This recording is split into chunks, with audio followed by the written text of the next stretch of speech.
tu ne sacrifies pas ta fille demain avant minuit, ton mari va mourir. Non, non, non, elle est ma fille! Non, ne dis pas ça. Reste avec moi. Ramène-la. Échangeras-tu ma vie contre un rêve volé?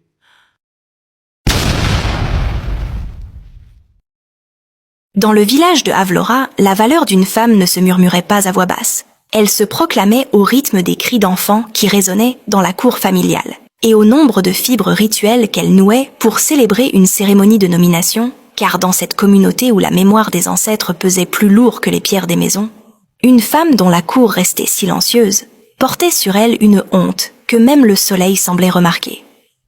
Mais pour Seralia, ce qui emplissait sa cour n'était ni le rire ni les pleurs d'un nourrisson, mais un silence lourd, presque palpable, accompagné des chuchotements acérés de celle qui n'avait jamais connu l'attente interminable d'un ventre qui refusait de s'arrondir. Cet après-midi-là, Seralia était assise sur un petit tabouret bas derrière sa hutte de cuisine, épluchant du manioc d'un geste mécanique, tandis que son esprit dérivait loin de son corps, lorsque la voix perçante de sa belle-mère, Vormetra, s'éleva depuis l'entrée de la concession, avec une force capable de faire trembler les murs de terre battue. « Kaelron, mon fils, combien de temps encore vas-tu arroser une plante desséchée? Combien de saisons des pluies devront passer avant que tu comprennes que cette femme ne portera jamais ton nom au-delà de ta propre génération ?» La lame glissa entre les doigts de Seralia et entailla son pouce, laissant le sang couler lentement le long de sa peau.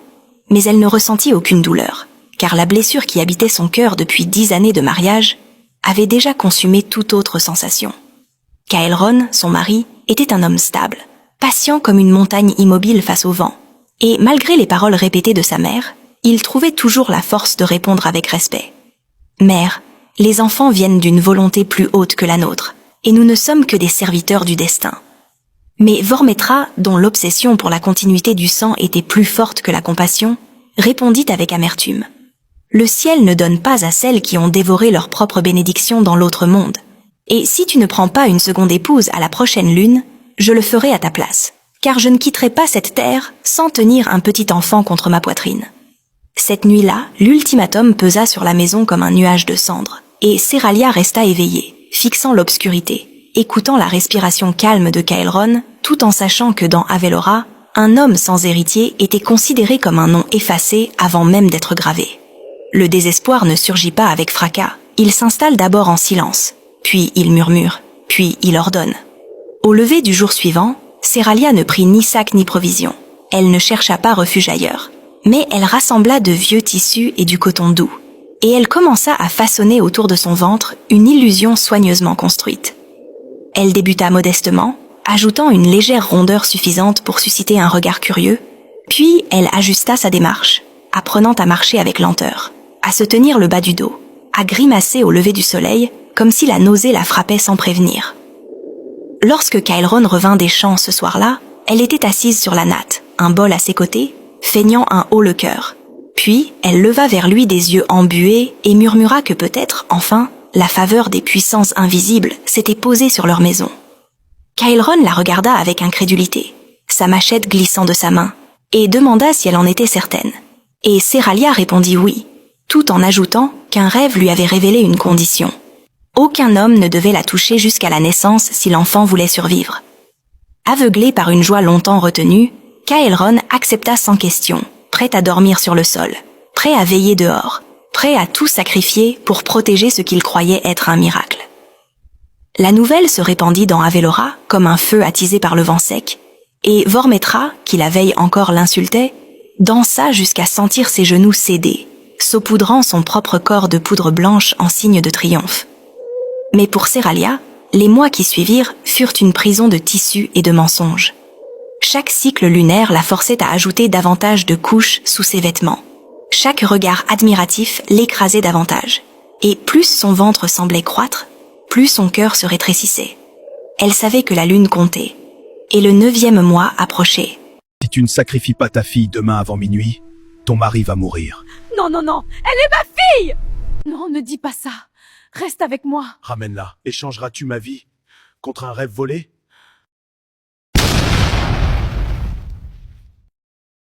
Lorsque le 9e mois arriva enfin, l'air dans la concession devint lourd d'attente et presque électrique. comme si chaque mur de terre battue retenait son souffle, dans l'espoir d'entendre le premier cri d'un enfant qui confirmerait la victoire de Seralia sur 10 années de honte silencieuse. Et Vormetra, qui autrefois prononçait son nom avec mépris, parcourait désormais le marché en achetant du savon pour bébé, des herbes pour les bains chauds et des tissus doux, répétant à qui voulait l'entendre que son lignage n'était pas destiné à disparaître dans la poussière. Un matin, alors que Seralia tentait de contrôler la sueur froide qui perlait le long de sa nuque, Vormetra l'observa longuement, ses yeux plissés par un mélange d'impatience et de suspicion, puis demanda d'une voix faussement douce quand l'enfant comptait enfin se décider à venir au monde, car selon elle, une grossesse ne devait pas s'étirer au-delà de ce que la lune elle-même jugeait raisonnable. Seralia répondit que l'enfant était simplement têtu, que certains bébés prenèrent leur temps pour descendre, mais tandis que ses lèvres formaient ces mots, son cœur battait avec la certitude qu'elle avait atteint le bord d'un précipice dont elle ne voyait plus le fond. Elle comprit que si elle ne faisait rien, le mensonge se fissurerait de lui-même et l'écraserait sous son poids. À l'aube suivante, alors que la rosée recouvrait encore l'herbe d'une fine couche brillante et que les coqs n'avaient pas achevé leur premier chant, Seralia noua son foulard avec une lenteur calculée, prit une machette et une longue corde, puis annonça qu'elle allait chercher du bois près des limites des terres cultivées, prétendant que la sage-femme invisible lui avait conseillé de marcher pour aider l'enfant à descendre. Kaelron insista pour l'accompagner, rappelant qu'elle était lourde et vulnérable. Mais Seralia lui offrit un sourire fragile, presque cassant, et affirma qu'elle ne s'éloignerait pas, qu'il n'avait aucune raison de s'inquiéter, et qu'elle reviendrait avant que le soleil ne grimpe trop haut. Elle marcha au-delà des champs, dépassa les dernières parcelles cultivées, traversa le ruisseau dont l'eau miroitait faiblement sous la lumière pâle du matin, puis continua encore, jusqu'à ce que le sentier familier disparaisse sous ses pieds, et que devant elle se dressent les arbres sombres et serrés de la forêt interdite d'Iselmore, un lieu dont les anciens disaient qu'il avalait ce que le village refusait de regarder. C'était là que l'on abandonnait autrefois ceux que l'on appelait des malédictions vivantes, les corps gonflés par des maladies mystérieuses, les nouveau-nés considérés comme porteurs de signes funestes, et tout ce que la communauté craignait assez pour l'offrir aux puissances invisibles, plutôt que de l'enterrer dignement. Seralia s'arrêta un instant à la lisière, sentant un frisson parcourir son dos malgré la chaleur naissante du matin, mais la peur d'être démasquée était plus forte que la peur des esprits, et elle entra dans la forêt sans se retourner. À mesure qu'elle avançait, les sons du village s'éteignirent derrière elle, remplacés par un silence épais dans lequel même les oiseaux semblaient avoir renoncé à chanter. Et les branches basses griffèrent sa peau, tandis que les racines noueuses tentaient d'entraver sa marche, comme si la forêt elle-même hésitait à la laisser progresser vers son cœur. Après ce qui lui sembla être une éternité, elle aperçut une clairière où la lumière tombait en cercles irréguliers, sur un petit sanctuaire construit en argile et en fronde de palmiers, entouré de marques tracées à la craie blanche qui formaient des symboles anciens, dédiés à l'entité oubliée nommée Velgorin, dont on disait qu'elle protégeait et punissait avec la même impartialité glaciale. Au pied du sanctuaire reposait un panier tressé, posé avec une précision qui ne laissait aucun doute sur son intention. Le souffle de Seralia se coupa dans sa poitrine et ses mains tremblèrent lorsqu'elle s'approcha, abandonnant sa machette au sol dans un bruit sourd qui sembla résonner bien plus fort qu'il n'aurait dû. À l'intérieur du panier se trouvait un nourrisson, une petite fille éveillée, dont les yeux d'une clarté troublante fixèrent la canopée comme si elle observait quelque chose que Seralia ne pouvait voir. Et malgré l'abandon évident, l'enfant ne pleurait pas, ne criait pas, ne tremblait pas, mais respirait calmement, avec une sérénité presque irréelle. Sa peau avait la teinte chaude du bois poli, ses membres étaient délicats et parfaitement formés. Et pourtant, une immobilité étrange l'entourait, comme si l'air lui-même hésitait à la toucher. Seralia ne posa aucune question sur l'origine de l'enfant, ne chercha pas à comprendre si elle était offrande, piège ou condamnation, car dans son esprit consumé par la panique, une seule pensée dominait. Elle avait trouvé ce dont elle avait besoin. Avec des gestes précipités, elle détacha les tissus qui gonflaient artificiellement son ventre et les jeta dans les buissons voisins, comme si elle se débarrassait d'une peau devenue inutile. Puis, elle prit la petite fille dans ses bras et la serra contre elle. L'enfant était étonnamment légère, presque trop légère, mais sa chaleur était bien réelle, et ce simple contact envoya à travers Seralia un mélange d'euphorie et de terreur.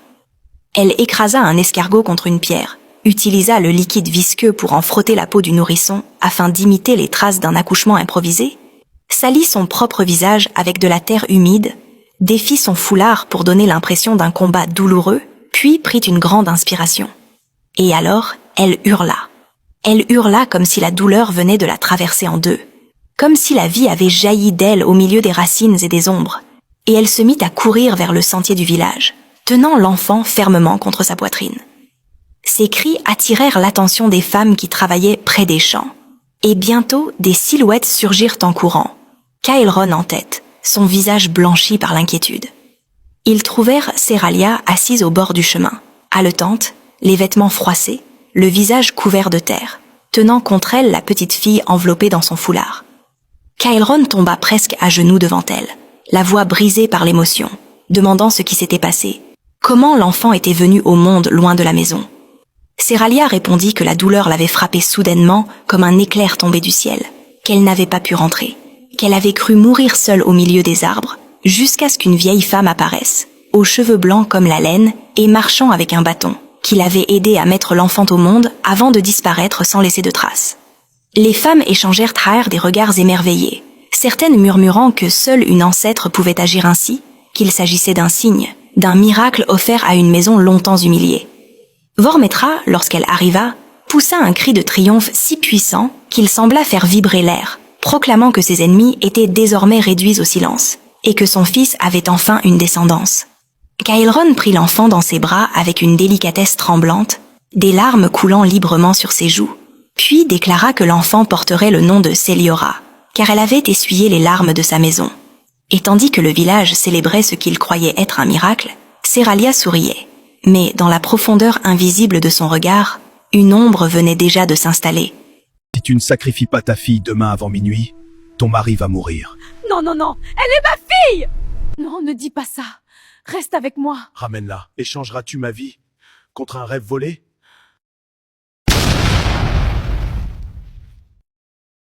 Les années passèrent, et Séliora grandit dans la maison de Séralia et Caëlron, comme une bénédiction tombée du ciel après une longue sécheresse, apportant avec elle une beauté si rare que même ceux qui avaient douté autrefois finissaient par l'admirer en silence, car l'enfant était grande pour son âge, ses cheveux noirs tombaient en vagues épaisses sur ses épaules, et ses yeux brillaient d'une intensité troublante qui captivait autant qu'elle inquiétait.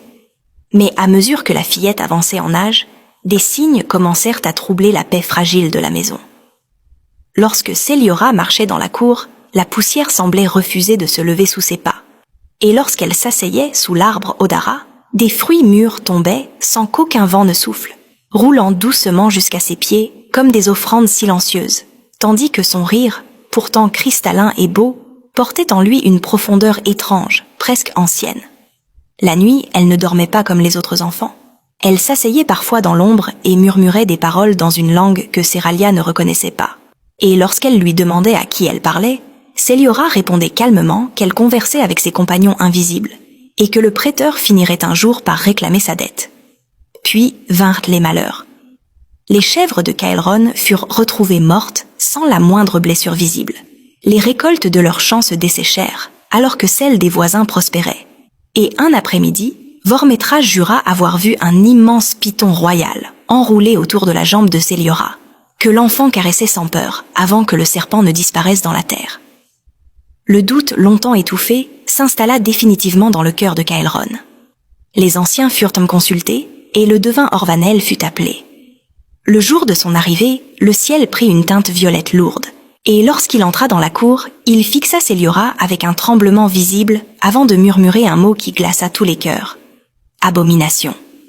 Il déclara que l'enfant appartenait à Velgorin, qu'elle avait été laissée au sanctuaire comme offrande, et que quelqu'un l'avait arrachée à un pacte ancien. Son regard se posa sur Séralia. Sous la pression des paroles et du silence accusateur, le mensonge s'effondra. Séralia avoua tout, le faux ventre, les tissus cachés, la marche vers Iselmore, le panier au pied du sanctuaire, le cri simulé, la vieille femme inventée. Elle confessa qu'elle n'avait voulu qu'être mère, qu'elle avait cru que l'amour suffirait à transformer un vol en miracle. Orvanel déclara alors que les morts du bétail et la destruction des récoltes n'étaient que des avertissements, et que désormais la dette exigeait paiement. Si tu ne sacrifies pas ta fille demain avant minuit, ton mari va mourir. Non, non, non. À peine ces mots furent-ils prononcés que Caëlron chancela, la fièvre s'emparant de lui comme un feu invisible, son corps brûlant, ses yeux perdus dans des visions d'ancêtres. La nuit suivante, étendue près de lui, Séralia entendit ces murmures tremblants. « Ramène-la. Échangeras-tu ma vie contre un rêve volé ?» Le choix se dressa devant elle, cruel et implacable. Au coucher du soleil suivant, elle baigna Séliora, la vêtit d'un pagne blanc, et la porta vers la forêt d'Iselmore, le cœur devenu pierre. Devant le sanctuaire de Velgorin, elle tomba à genoux et déclara qu'elle rendait ce qu'elle avait pris, implorant que la vie de Caelron soit épargnée. Séliora se tourna vers elle avec des larmes humaines sur les joues, et murmura un adieu reconnaissant, la remerciant d'avoir été sa mère. Un vent violent s'éleva, une brume dense enveloppa la clairière, et un python royal glissa hors des ombres. L'enfant posa sa main sur sa tête, sans crainte, puis la brume se referma sur eux. Lorsqu'elle se dissipa, Séliora avait disparu. Seule une coquille blanche reposait sur la terre. Séralia rentra au village le cœur arraché, et trouva Caelron assis, faible mais vivant, la fièvre envolée comme si elle n'avait jamais existé. Le silence s'installa dans la maison, non plus comme une honte, mais comme un deuil partagé. 3 années plus tard, contre toute attente, Séralia tomba réellement enceinte. Cette fois, il n'y eut ni tissu ni mensonge. 9 mois plus tard, elle donna naissance à une fille aux yeux étrangement familiers. Lorsqu'elle la prit dans ses bras, un souvenir de brume et de forêt traversa son esprit, mais le regard du nouveau-né n'était pas froid. Il était paisible. Elle nomma l'enfant Néravel. Et tandis que le vent faisait frémir les palmiers autour de la maison, un rire léger sembla traverser la cour, non plus comme une menace, mais comme une mémoire apaisée.